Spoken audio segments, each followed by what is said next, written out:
Happy Holy सर्वांना। मी आज तुम्हाला थंडाई करून दाखवणार आहे आणि थंडाई जास्त दिवस कशी टिकवायची त्याची मेथड मी तुम्हाला सांगणार आहे। तर चला आपण सुरुवात करू थंडाई बनवायला। त्यासाठी मी 50 ग्रॅम बदाम घेतलेले आहेत, 50 ग्रॅम काजू घेतलेले आहेत आणि 30 ग्रॅम पिस्ता घेतलेला आहे, 50 ग्रॅम मगज घेतलेले आहे। हे सर्व आपण स्वच्छ पाण्याने धुवून घेऊ जेणेकरून त्याच्यावरची धूळ वगैरे हे सर्व निघून जाईल। त्यात आपण थोडंसं पाणी घालू। त्यानंतर मी 50 ग्रॅम बडीशोप घेतलेली आहे आणि 30 ग्रॅम खसखस घेतलेली आहे आणि 20 ग्रॅम काळी मिरी घेतलेली आहे। काळी मिरी तुमच्या आवडीप्रमाणे कमी जास्त करू शकता। आणि हे सर्व आपण मोकळ्या भांड्यात भिजवायचं आहे, मोकळ्या पाण्यात। तर मी भांडं बदलून घेणार आहे आणि 7 ते 8 तास आपल्याला हे भिजवायचं आहे। हे बघा 7 ते 8 तास आपण ड्रायफ्रूट्स भिजू घातलेले होते। त्यानंतर मी बदामाचे आणि पिस्त्याचे सर्व साल काढून घेतलेली आहे जेणेकरून आपल्या थंडाईला काळपट रंग येणार नाही आणि व्यवस्थित पिसलं जाईल।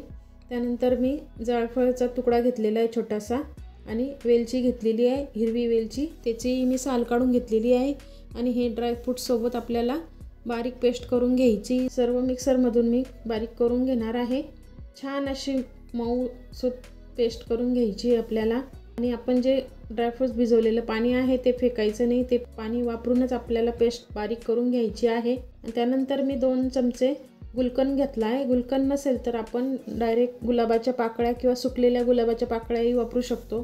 आणि मी अस्मंतारा म्हणजे मेंथॉल घातलेला आहे, माझ्याकडे होता म्हणून घातलं आहे, याची गरज पडत नाही, असेल तर थोडासाच घाला। नंतर मी केशर काड्या वापरणार आहे। तर आपण हे सर्व छान पेस्ट करून घेणार आहोत, एकजीव करून घेणार आहोत। आपली ही पेस्ट छान बारीक झालेली आहे आणि ह्या पेस्टपासून आपण थंडाई कशी करायची ते मी सांगते।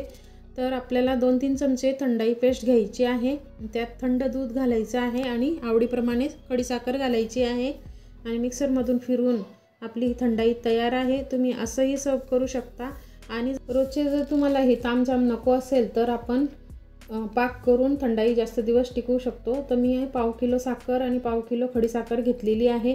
त्याऐवजी तुम्ही फक्त खडीसाखर किंवा फक्त साखर वापरू शकता।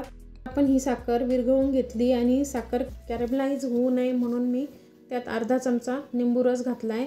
आणि ही जी पेस्ट करून ठेवली आपण ड्रायफ्रूटची, ती पेस्ट घालून आपल्याला छान शिजवून घ्यायची आहे जेणेकरून आपली थंडाई जास्त दिवस टिकेल। हे बघा अगदी ट्रान्सपरंट झालेली आहे, तुम्ही बघू शकता त्याच्यात कलरमध्ये फरक दिसतो आहे। आणि चमच्याच्या साहाय्याने आपण चेक करायचं, एवढं थिक झालं की समजायचं आपलं बॅटर तयार आहे।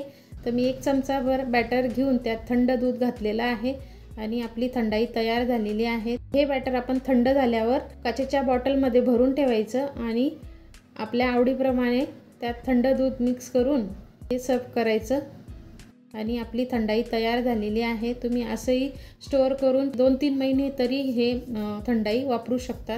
तर काचेच्या बाटलीमध्ये भरून आपण फ्रीजमध्ये स्टोअर करू शकतो।